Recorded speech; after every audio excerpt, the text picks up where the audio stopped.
خدا کے دین کی خدمت کا ایک انمول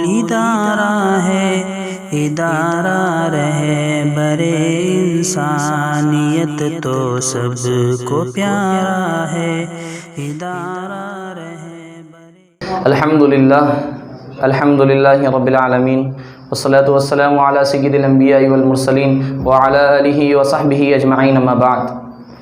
جس کے ناموں کی نہیں ہے انتہا، ابتدا کرتے ہیں ہم اس کے نام سے۔ تمام تعریف اس پاک پروردگار کے لیے ہے جو دونوں جہاں کا رب ہے، رحمان ہے، رحیم ہے، ہر چیز کی قدرت جس کے قبضے میں ہے، ہر چیز کا مالک جو ہے، تمام مخلوقات کا جو خالق ہے اس پاک پروردگار کے لیے تمام تعریفیں ہیں۔ آج کی ہماری اس پررونق دوسری محفل کا آغاز بھی ہم اسی کے پاک نام سے اور پاک مقدس کلام سے کرتے ہیں، جس پاک مقدس کلام کے بارے میں یہ کہا جاتا ہے کہ دنیا کی تمام کتابیں بھی اگر اکٹھی کر لی جائے تو کوئی اس کی ایک آیت کا بھی مقابلہ نہیں کر سکتے۔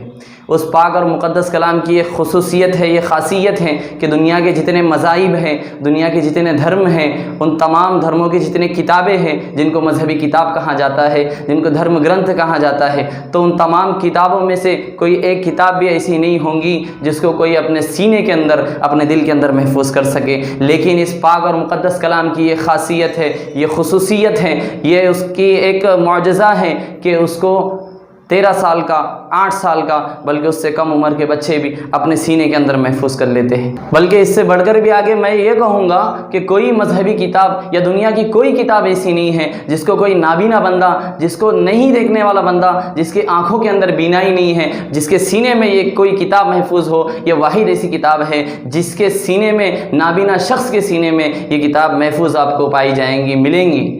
تو ہم سب سے پہلے اسی مقدس اور پاکیزہ کلام سے، مفتی محمد نعمانی صاحب کی پرسوز آواز سے، تلاوت کلام پاک سے ہم اس بزم کا آغاز کرتے ہیں، اس شعر کے ساتھ کہ شرافت کے اصولوں سے بغاوت کرنے لگتے ہیں، شرافت کے اصولوں سے بغاوت کرنے لگتے ہیں، پڑھے لکھے بھی محفل میں شرارت کرنے لگتے ہیں، اور کتابیں اور بھی اتری ہیں لیکن میرے قرآن کی یہی خوبی ہے، اندھے بھی تلاوت کرنے لگتے ہیں۔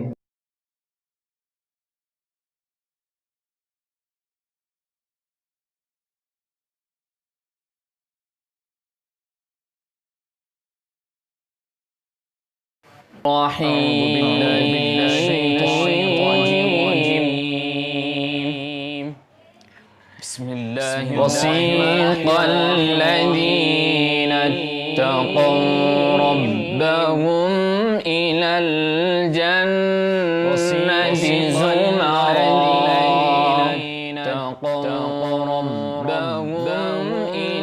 حتى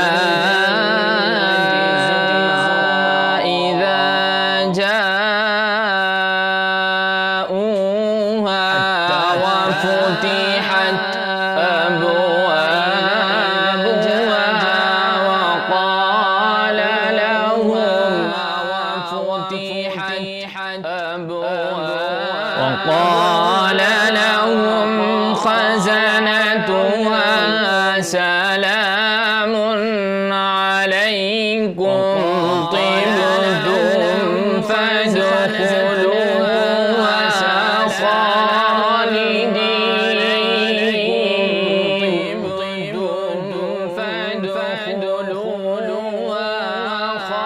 وقالوا الحمد لله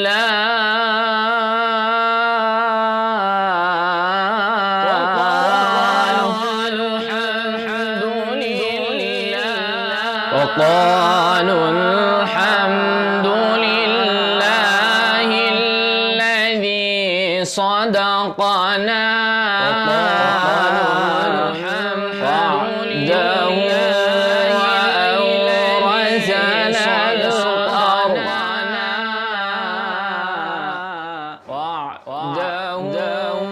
وقالوا الحمد لله الذي صدقنا وعده وأورثنا الأرض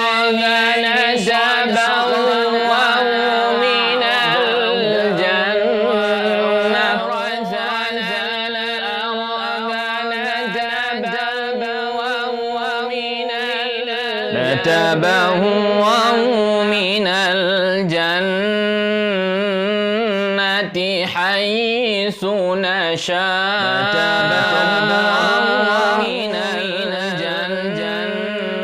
فنعم أجر العاملين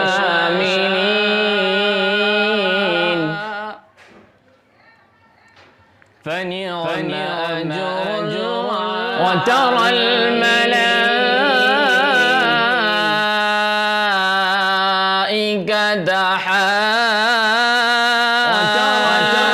حافين من حول العرش يسبحون بحمد ربهم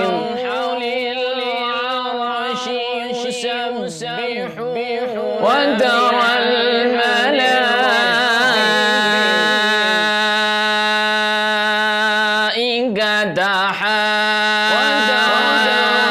حافين من حول العرش يسبحون بحمد ربهم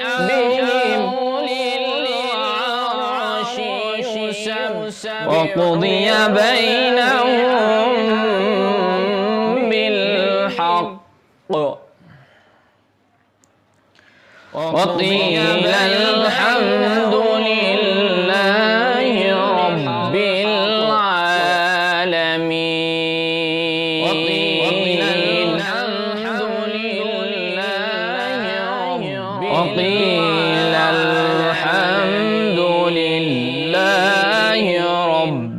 العالمين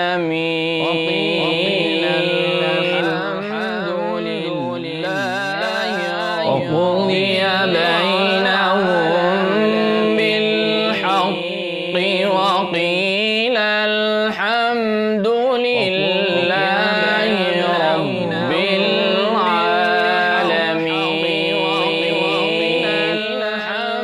صدق الله العلي العظيم.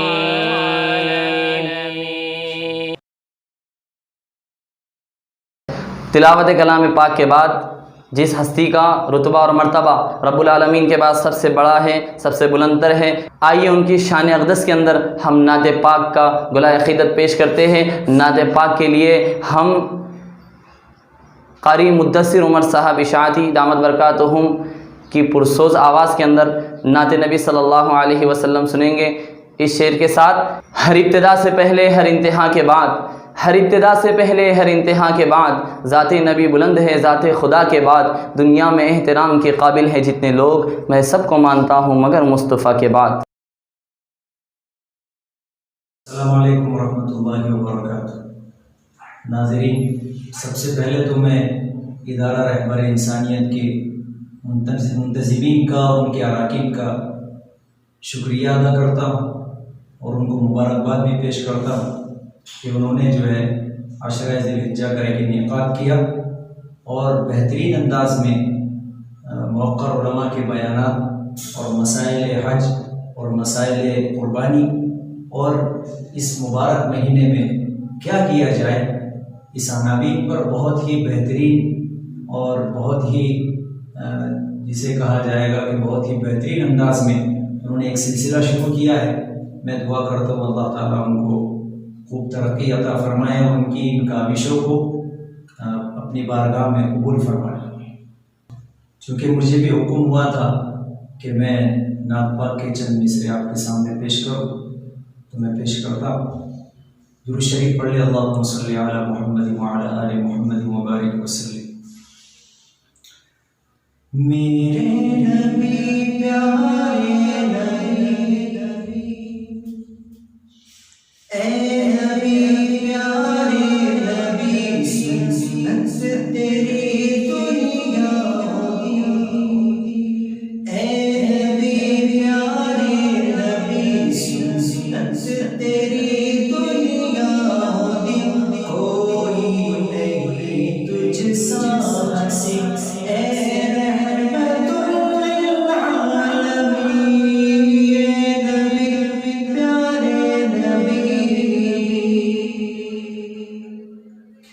تیرے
نعت نبی صلی اللہ علیہ وسلم کے بعد آئیے ناظرین ہم اپنے اصل عنوان کی طرف آتے ہیں۔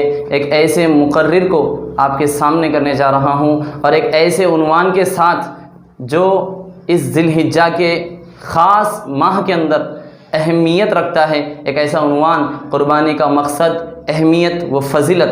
اس عنوان سے ایک ایسے مقرر خصوصی کو، ایک ایسے مقرر کو جس کو دیکھنے کے بعد شاید ہی آپ کو ایسا محسوس ہوگا کہ یہ کتنی کم عمری کے اندر اللہ رب العالمین نے ان کو کتنی صلاحیتوں کا حامل بنایا ہے۔ نوجوان عالم دین مفتی یوسف اسد صاحب دامت برکاتہم، بانی العلم انٹرنیشنل اکیڈمی، جن کا تعلق ممبئی سے ہے، ہم حضرت سے التماس کرتے ہیں کہ آج کے ہمارے اس خاص عنوان پر ہم تمام ناظرین کے سامنے کچھ روشنی ڈالیں۔ الحمد للہ رب العالمین والصلاة والسلام علی سید الانبیاء والمرسلین، اما بعد فاعوذ باللہ من الشیطان الرجیم، بسم اللہ الرحمن الرحیم۔ قال اللہ تبارک وتعالی فی کتابہ الکریم والفرقان العظیم، لن ینال اللہ لحومها ولا دماؤها ولکن ینالہ التقوی منکم۔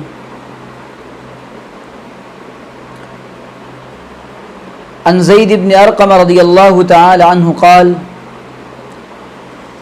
قال اصحاب رسول اللہ صلی اللہ علیہ وسلم ما هذه الاضاحی قال علیہ الصلاة والسلام سنت ابیکم ابراہیم علیہ الصلاة والسلام۔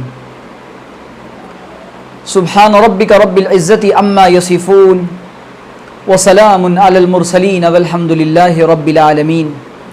اللہم صلی علی سیدنا محمد وعلی آل سیدنا محمد فی اول کلامنا و اوسط کلامنا و آخر کلامنا۔ میرے عزیز دوستوں اور بزرگوں، حج کا مہینہ شروع ہو چکا ہے۔ یہ بہت ہی زیادہ مبارک دن اور مبارک راتیں ہیں، مبارک ایام ہیں۔ اس کے دن اور رات بہت زیادہ مبارک ہیں۔ حج کی فضیلت اور اس مہینے کے اعمال کی فضیلت آپ لوگوں نے گزشتہ بیان میں سن لی۔ آج میں نے جس موضوع کا انتخاب کیا ہے وہ موضوع ہے قربانی کی اہمیت اور فضیلت، قربانی کا مقصد، اہمیت اور فضیلت۔ جب تک کسی چیز کا مقصد، اس کی اہمیت اور اس کی فضیلت معلوم نہیں ہوتی، اس عمل کا اسٹیٹس اور اس عمل کا معیار اور اس کے فوائد معلوم نہیں ہوتے، تو انسان دل سے اس کام کو نہیں کرتا اور اس کی عظمت بھی اتنی دل میں نہیں ہوتی۔ قربانی اصل میں اللہ تعالیٰ کا انسان سے تقاضا ہے اپنی محبوب چیز کو قربان کر دینے کا۔ یہ جو قربانی کا لفظ ہم سنتے ہیں، اس کو انگلش میں کہتے ہیں سیکریفائز، اور ہمارے یہاں کہا جاتا ہے کہ اپنی محبوب چیز کو اللہ کے سامنے، رب کے سامنے پیش کر دینے کا۔ مسلمانوں کے اندر الحمدللہ قربانی کو لے کر جو خیال ہے وہ جانور کی قربانی ہے۔ تو یاد رکھنا چاہیے کہ قربانی کی دو صورتیں ہیں، ایک تو قربانی کا ظاہر اور ایک قربانی کا باطن۔ ایک ہے قربانی کی صورت اور ایک ہے قربانی کی روح۔ قربانی کی صورت تو یہ ہے کہ جانور کو لایا جائے اور جانور کو ذبح کر دیا جائے، اور قربانی کی روح یہ ہے کہ قربانی ہر سال آتی ہے۔ یہ دن، یہ 3 مخصوص ایام ہر سال آتے ہیں، اور دنیا کے اندر کروڑوں افراد، اربوں افراد اللہ کے حضور جانوروں کی جان کا نذرانہ پیش کرتے ہیں۔ یہ قربانی کا ظاہر ہے، اور اس کی روح اور اس کی حقیقت یہ ہے کہ ہر سال بندے کو یاد ہو کہ اس کے پیچھے اس کا بیک گراؤنڈ کیا ہے، اس کے پیچھے کون سے ایسے اسرار اور حکم پوشیدہ ہیں جو انسان کو معلوم ہونا چاہیے، تاکہ اس عمل کی فضیلت اس کے دل میں اتنی زیادہ ہو اور اللہ تعالیٰ سے اتنا زیادہ اس کو تقرب نصیب ہو۔ تو قربانی کا پہلا مقصد تو یہ ہے کہ انسان کو یہ معلوم ہو کہ یہ اللہ کے تقرب کا، اللہ تعالیٰ سے قربت کا، اللہ تعالیٰ سے جڑ جانے کا، اللہ کے قریب ہو جانے کا بہت ہی اہم ذریعہ ہے، اور یہ اللہ کے قربانی اللہ کی شعائر میں سے ہے۔ اور یہ ایسا نہیں ہے کہ صرف اس امت کو قربانی کا عمل دے دیا گیا اور اس امت کے اندر قربانی کا یہ عمل ہے، بلکہ جب تاریخ عالم پر اور تاریخ اسلام پر غور کیا جاتا ہے اور قرآنی آیات پر، احادیث مبارکہ پر اور تفسیروں پر غور کیا جاتا ہے تو معلوم ہوتا ہے کہ قربانی کا یہ عمل پہلے انسان سے جاری و ساری ہے۔ حضرت آدم کے دو بیٹے تھے، معلوم ہے، حابیل و قابیل۔ ان میں سے اللہ تعالیٰ نے کس انداز سے قرآن کریم میں بیان کیا ہے کہ قربانی، جس کی قربانی دونوں بیٹوں نے قربانی دی، ایک بیٹے کے مینڈھے کو آ کر کے آگ نے کھا لیا، تأکلہ النار کا ذکر ہے، تو اور دوسرے کی قربانی کو نہیں کھایا آگ نے، تو یہ اس زمانے میں نبی کا معجزہ اور نبی کی علامت بھی ہوتی تھی کہ نبی کو معجزہ بھی دیا جاتا تھا۔ ہر نبی کے ساتھ یہ رہا ہے کہ قربانی پہ کی جاتی اور آگ آ کر کے اس قربانی کو قبول کر لیتی، تو گویا کہ اللہ تعالیٰ نے اس کی قربانی کو قبول کر لیا۔ اس کو اللہ تعالیٰ نے بیان کیا۔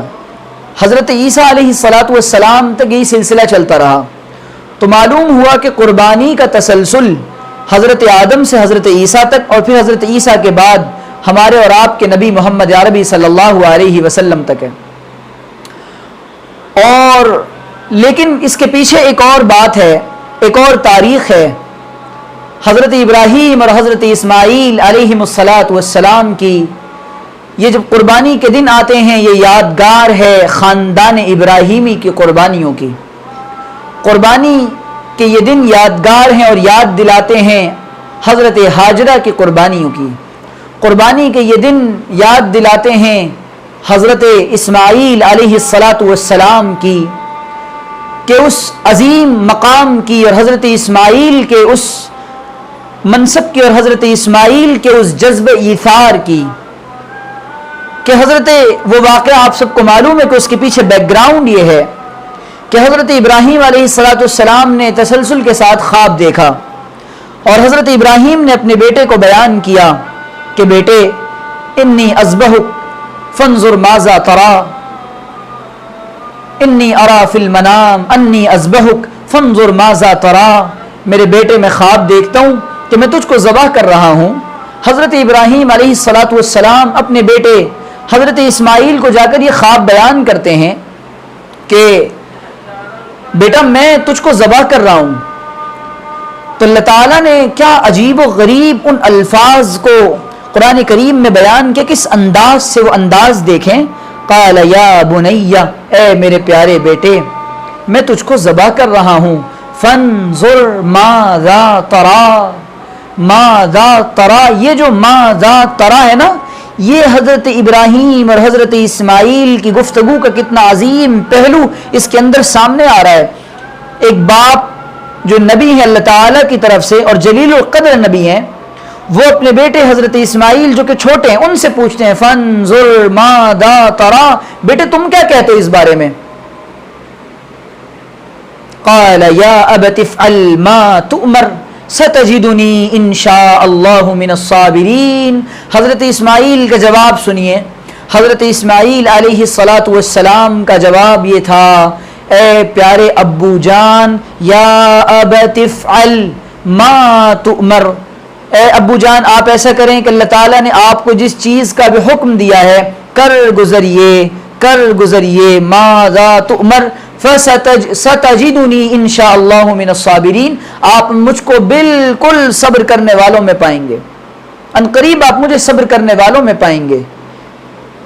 تو اقبال نے یہ عجیب و غریب بات ان آیتوں کی تفسیر میں یہ بات کہی، وہ فیضان نظر تھا یا مکتب کی کرامت تھی، سکھائے کس نے اسماعیل کو آداب فرزندی، وہ فیضان نظر تھا یا کہ مکتب کی کرامت تھی، سکھائے کس نے اسماعیل کو آداب فرزندی۔ ایک باپ اپنے بیٹے سے مال نہیں مانگ رہا، ایک باپ اپنے بیٹے سے کوئی اور دنیا کی نعمت اور دولت نہیں مانگ رہا. ایک باپ اپنے بیٹے سے کہتا ہے مجھے تیری جان کا نذرانہ چاہیے, تو بیٹا کہتا ہے ابو جان کر گزریے.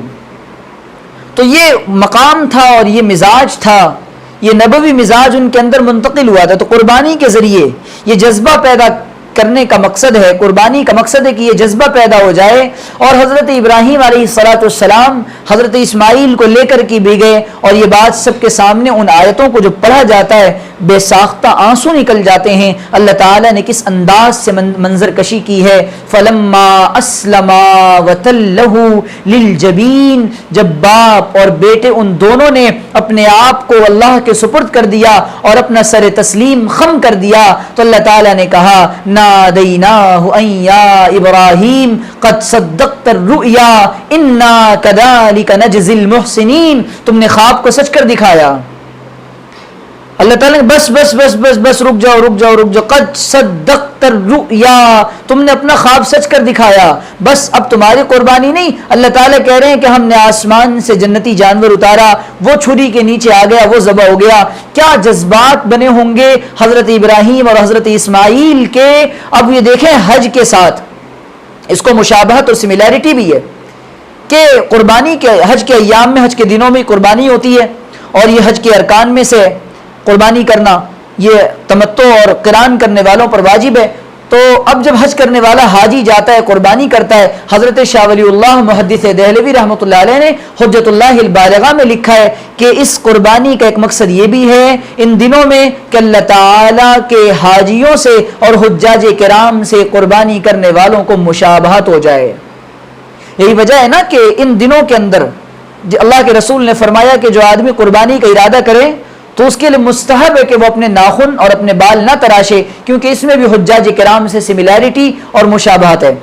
تو بھئی بات یہ ہے کہ قربانی کا جو یہ عمل آتا ہے یہ اس لیے آتا ہے کہ ہم اپنی قیمتی چیز کو, ورنہ حق تو یہ تھا جان دی ہوئی اسی کی تھی, حق تو یہ ہے کہ حق ادا نہ ہوا.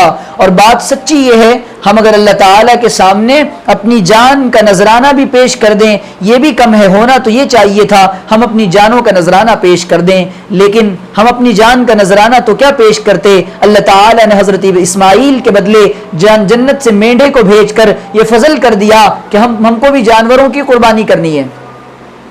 اب دیکھیں آپ, جانور قربان جب ہم کرتے ہیں, لاتے ہیں اس کو 10 دن پہلے کھلاتے ہیں پلاتے ہیں, اپنے بچے کی طرح پالتے ہیں, کتنا پیار کرتے ہیں محبت کرتے ہیں, اور جب اس کو قربان گاہ کی طرف لے کر جاتے ہیں ہر کسی کے دل کی کیفیت یہ ہوتی ہے اب اس کے اوپر چھری چلے گی. لیکن وہ جو لمحہ ہوتا ہے وہ انسان کو اللہ سے سب سے زیادہ قربت کا لمحہ ہوتا ہے کہ انسان اب کہتا اللہ میں آپ کے سامنے اپنی قربانی کو پیش کر رہا ہوں, میں اپنا بیٹا اور اپنی جان تو آپ کے سامنے نہیں لٹا سکتا, میرے اللہ میری اس حقیر سے قربانی کو قبول فرما لیجئے. جو وہ جذبات بنتے ہیں یہی قربانی کی روح اور یہی قربانی کا فلسفہ اور یہی قربانی کی حقیقت ہے کہ وہ کنیکشن جڑ جاتا ہے. اور یہ کہ اللہ تعالیٰ نے قرآن کریم میں کہا کہ یہ جو جانور اور یہ چوپائے جو ہم نے تم کو دیے مخصوص قسم کے, جن کو قربانی جن کے ہم قبول کرتے ہیں, ان جانوروں کو جب انسان اللہ تعالیٰ نے دیا ہے تو اس کا تقاضا یہ ہے کہ ان کو اللہ کے راستے میں قربان کیا جائے, ان کو اللہ کے سامنے پیش کیا جائے. اب لوگ کہتے ہیں کہ بھئی قربانی کے ایام میں قربانی کیوں کریں, اتنا پیسہ صدقہ کر دیں. یہ بھی لبرلز کی طرف سے ایک اعتراض ہوتا ہے اور اس کا جواب ہوتا ہے, سوال جواب چلتا رہتا ہے. جب قربانی کے ایام آتے ہیں 50,000 کے بکرے آ گئے جناب, 1 لاکھ کے بکرے آ گئے, اس کی ضرورت کیا ہے؟ اور جناب کے ہاتھ میں 1 لاکھ روپے کا آئی فون ہوتا ہے, 90 لاکھ روپے کی مرسڈیز ہوتی ہے, 3 کروڑ کے گھر میں رہتے ہیں. تو لوگ کہتے ہیں جی کیا ضرورت ہے اس کی. تو بھائی آپ ایسا کریں کہ پہلے اپنی تمام چیزوں کو قربان کر دیں. دوسری یہ کہ ان جانوروں کی پیدائش کا بنیادی مقصد یہ ہے کہ ان کو اللہ کے سامنے قربان کیا جائے. اور قرآن کریم کی تقریباً نصف درجن آیات قربانی کی فضیلت پر دلالت کرتی ہیں. میں نے بیان کر دیا قربانی کا مقصد یہ ہے لن ینال اللہ لحومها ولا دماؤها ولکن ینالہ التقوی منکم. اللہ تعالیٰ نے کہا نہ اللہ تعالیٰ کو ہرگز تمہارا نہ خون پہنچتا ہے نہ گوشت پہنچتا ہے, کچھ بھی نہیں پہنچتا. اللہ تعالیٰ تو تمہارے دلوں کے تقوی اور تمہارے دلوں کی نیتوں کو دیکھتے ہیں. تو بات یہ کہ اب قربانی کے ہر عمل میں ریا ہے, کتنے کا بکرا لائے, کتنے کا جانور لائے, کتنے کا مینڈا لائے, جناب اتنے کا لائے, بتا رہے ہیں لوگ اتنے لائے اور اتنے کریں گے اور ایسا کریں گے اور ویسا کریں گے, ہم نے اتنا گوشت بانٹا اور ہم نے تو اتنے لوگوں کو دیا اور ہم تو ایسا اور ویسا, نہ جانے کیا کیا کیا کیا. تو قربانی کے ہر عمل میں ہر قدم قدم پہ ریا ہے. اس عمل کو بہت اخلاص کے ساتھ کرنے کی ضرورت ہے. اکثر انسان اس میں جو ہے ریاکاری مبتلا ہو جاتے ہیں کہ وہ بس قربانی ان کی ساری ضائع ہو جاتی ہے. اللہ تعالیٰ نے صاف کہہ دیا مجھے نہ تمہارے گوشت کی ضرورت ہے, نہ خون مجھے پہنچتا ہے, کچھ بھی نہیں. جانور قربان ہوتا ہے, یہ اللہ تعالیٰ تمہاری نیت دیکھتا ہے کہ میرے کوئی غریب آدمی ہو, اس کی حیثیت 10,000 روپے کے جانور قربان کرنے کی ہو اور اس کی نیت خالص اور اللہ تعالیٰ کے لیے ہو تو اللہ تعالیٰ اس کو قبول فرما لیتے ہیں. کوئی مالدار آدمی ہو, وہ 1 کروڑ روپے کے جانور پہ قربان کر دے اور نیت لوگوں کو دکھلانے کی ہو تو ریاکاری والا عمل اللہ تعالیٰ قبول نہیں فرماتے. اس لیے اپنی قربانیوں کو بہت زیادہ اخلاص کے ساتھ کرنا چاہیے. احادیث میں بھی اس کی فضیلت کو بیان کیا گیا ہے. تو تمام انبیاء کا تسلسل, قربانیوں کا تسلسل تمام انبیاء کے زمانے سے جاری و ساری تھا. اللہ کے رسول صلی اللہ علیہ وسلم نے بھی قربانی کی اور ہر سال جتنے سال آپ مدینۃ المنورہ میں رہے تمام عمر آپ نے قربانی کی ہے. اور حضرت علی کی روایت ہے, دوسرے صحابہ کی روایت ہے, اللہ کے رسول صلی اللہ علیہ وسلم ہر سال 2 جانور ذبح فرماتے تھے, ایک اپنے لیے اور ایک اپنی امت کی طرف سے. اور بعد میں حضرت علی فرماتے ہیں حضرت علی کا بھی یہی مستقل معمول تھا کہ حضرت علی رضی اللہ تعالیٰ عنہ بھی مستقل قربانی فرماتے, اور ایک اپنی طرف سے, ایک اللہ کے رسول کی طرف سے اور ایک امت کی طرف سے. تو بھئی بات یہ ہے کہ قربانی اس لیے ہے, اچھا اس کا فائدہ صرف یہ نہیں ہے کہ دینی فائدہ ہوتا ہے, اس کے معاشی اور اکنامیکل بینیفٹس بھی بہت زیادہ ہیں. ملک کی اور پوری دنیا کی اکنامک قربانی کے جانوروں سے اور اس کی خرید و فروخت سے بڑھ جاتی ہے. تو اس کی فضیلت اور اہمیت میں یہ بات بھی داخل ہے کہ اللہ تعالیٰ نے قربانی کے جانوروں کو خرید و فروخت کا ذریعہ بنا دیا. اور دوسری اہم بات ہے, جو لوگ کہتے ہیں نا یہ کیوں قربانی ہو رہی ہے, ہم ان سے سوال پوچھتے ہیں اتنی قربانیاں ہو رہی ہیں لیکن دنیا میں تب سے لے کر آج تک اللہ تعالیٰ نے جانوروں کی کمی نہیں ہونے دی, اور اربوں خربوں جانور ہر سال قربان ہوتے ہیں اور اس سے زیادہ اگلے سال پیدا ہو جاتے ہیں. تو یہ اللہ تعالیٰ جو چیز اللہ کے نام پر قربان کی جاتی ہے اللہ تعالیٰ اس چیز میں بہت زیادہ خیر و برکت عطا فرما دیتے ہیں. اور بھی اس کے علاوہ قرآن کریم کے بے شمار آیات ہیں جن میں قربانی کا ذکر ہے اور قربانی کے فضائل بیان کیے گئے ہیں. احادیث مبارکہ بھی تقریباً درجن سے زیادہ, درجنوں احادیث قربانی کی فضیلت پر ہیں. حضرات صحابہ حضرت زید بن ارقم کی روایت فرماتے ہیں اللہ کے رسول کے صحابہ نے پوچھا ما هذه الاضاحی یا رسول اللہ, اللہ کے رسول یہ قربانیاں کیا ہیں؟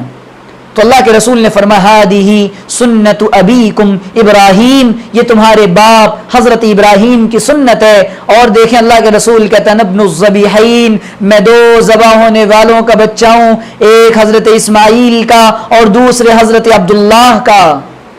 تو اللہ کے رسول سے بھی اس کو مناسبت ہے کہ حضرت اسماعیل کے خاندان سے اللہ کے رسول صلی اللہ علیہ وسلم ہے, تو ظاہر ہے کہ ہمیں تو بڑھ چڑھ کر اس میں حصہ لینا چاہیے اور قربانی کے اس عمل میں اپنے آپ کو بتانا چاہیے. تو جناب بات یہ کہ حضرت زید بن ارقم سے صحابی رسول فرماتے ہیں اللہ کے رسول کے صحابہ نے پوچھا, اور پھر آپ سے صحابہ نے پوچھا اللہ کے رسول ما لنا فیہا یا رسول اللہ, اس میں ہمارے لیے کیا اللہ کے رسول؟ آپ نے فرمایا بکل شعرۃ حسنہ, ہر بال کے بدلے 1 نیکی ملے گی. بکرا بکریوں اور جانوروں تو اللہ کے فرمایا 1 نیکی. اور آپ نے پھر صحابی نے پوچھا اللہ کے رسول جو بھیڑ ہوتی ہیں, مینڈے ہوتے ہیں, ان کے اون کے بدلے کیا ملے گا؟ آپ نے فرمایا اون کے ہر بال کے بدلے 1 نیکی ملے گی. تو جتنے جانوروں پر بال ہوتے ہیں اللہ تعالیٰ ان بالوں کے بقدر نیکی عطا فرماتے ہیں. تو انسان تو نیکیوں کا حریص اور محتاج ہے. اور دوسرے یہ کہ اللہ کے رسول صلی اللہ علیہ وسلم نے فرمایا قیامت کے دن تمہاری یہ قربانیاں اور تمہارے قربان کیے ہوئے جانور اشعار باشعارہا واضلافہا وقرونہا, یہ اپنی سینگوں کے ساتھ, کھروں کے ساتھ, بالوں کے ساتھ اللہ کے دربار میں حاضر ہوں گے اور گواہی دیں گے کہ اس نے مجھے قربان کیا تھا. اور یہ حاضر ہوں گے اور یہ تمہارے سامنے اللہ تعالیٰ ان کو سامنے لائے گا. تو یہ قربانیاں وہاں ہمارے لیے اجر و ثواب کا ذریعہ بنیں گی. اور اللہ کے رسول صلی اللہ علیہ وسلم نے فرمایا قربانی کے دنوں میں, ان 3 دنوں میں اللہ کے کوئی ابن آدم کا سب سے بہترین عمل قربانی کے ان 3 دنوں میں سب سے افضل اور بہترین عمل خون بہانے کے علاوہ اور جانور کے قربان کرنے کے علاوہ کوئی بھی نہیں ہے. اب کوئی کہ صدقہ کر رہا ہوں، تو بھائی جو آپ قربانی کریں گے اس کا گوشت جو ہزاروں کروڑوں غریبوں کو پہنچے گا، جن کو سال بھر کھانا کھانے کو گوشت میسر نہیں ہوتا اور گوشت دیکھنے نہیں پاتے، ایسے لوگوں تک جب یہ گوشت جائے گا تو وہ بھی تو کام ہی ہو رہا ہے۔ پھر جو جانور خریدتا ہے بیچتا ہے ان لوگوں کا منافع ہے، چارہ بیچنے والوں کا منافع ہے۔ لاک ڈاؤن کے اندر ایک بات سمجھ لیں، میرا ناقص تجزیہ ہے کہ اس وقت 75% لوگ قربانی نہیں کر پا رہے غربت کی وجہ سے۔ کئی ہزار کروڑ روپے کا، پوری میں ہندوستان کی بات کر رہا ہوں، کئی 100 کروڑ روپے کا انڈیا کے اندر نقصان ہو رہا ہے صرف جانوروں کے نہ بکنے کی وجہ سے اور جانوروں کی عدم دستیابی کی وجہ سے اور منڈیوں کے نہ لگنے کی وجہ سے، اور لوگ یہاں سے گاؤں چلے گئے کوئی اور لوگوں کے پاس پیسے اور مال نہ ہونے کی وجہ سے۔ تو بھئی بات یہ ہے کہ قربانی کا یہ عمل دینی فائدہ بھی اس کا ہے، دنیاوی فائدہ بھی ہے، اور اللہ کے رسول نے فرمایا جب قربانی کا جانور قربان کیا جاتا ہے، اس کے خون کے قطرے زمین پر گرنے سے پہلے اللہ تعالی اس کو قبول فرما لیتے ہیں، نیت انسان کی خالص ہو۔ تو یہ تمام وہ روایات ہیں جس کو اللہ کے رسول سے صحابہ نے پوچھا اور اللہ کے رسول نے بیان فرمایا، اس لیے ہمیں چاہیے کہ ہم اپنی قربانیوں کو اللہ کے لیے کریں۔ تو یہ قربانی کا مقصد، قربانی کی روح، قربانی کا بیک گراؤنڈ اور قربانی کی فضیلت میں نے بتا دی ہے۔ اللہ تعالیٰ سے دعا ہے کہ اللہ تعالیٰ ہم سب کو اخلاص والی قربانی عطا فرمائے اور اپنی انا کو قربان کرنے کی توفیق عطا فرمائے، اور اللہ کے راستے میں پوری زندگی، حضرت ابراہیم کی زندگی سے یہ درس ملتا ہے کہ اللہ کے لیے اپنا سب کچھ قربان کرنے کی، چاہے وہ کتنی قیمتی چیز نہ ہو، ہمیں قربان کرنے کی توفیق عطا فرمائے۔ وآخر دعوانا ان الحمد للہ رب العالمین۔ الحمدللہ ہم تمام ہی نے حضرت کا خطاب بغور سماعت فرمایا۔ تمام ہی سے التماس ہے کہ اگر حضرت کے ہم مزید بیانات چاہتے ہیں اور حضرت کو دیکھنا چاہتے ہیں تو حضرت کے آفیشیل چینل مفتی یوسف اسد آفیشیل پر ہم جا کر بھی حضرت کے خطابات وہاں سے حاصل کر سکتے ہیں، جس کی لنک انشاءاللہ آپ کو ڈسکرپشن کے اندر بھی مل جائیں گی۔ تمام ہی سے گزارش ہے جس طریقے سے آج آپ نے بغور تمام ہی چیزوں کو سماعت فرمایا، اسی طرح آئندہ دنوں میں بھی ہمارا تعاون کرے، ہمارا ساتھ دے۔ جزاکم اللہ۔ السلام علیکم ورحمۃ اللہ وبرکاتہ۔ ادارہ رہبر انسانیت تو سب کو پیارا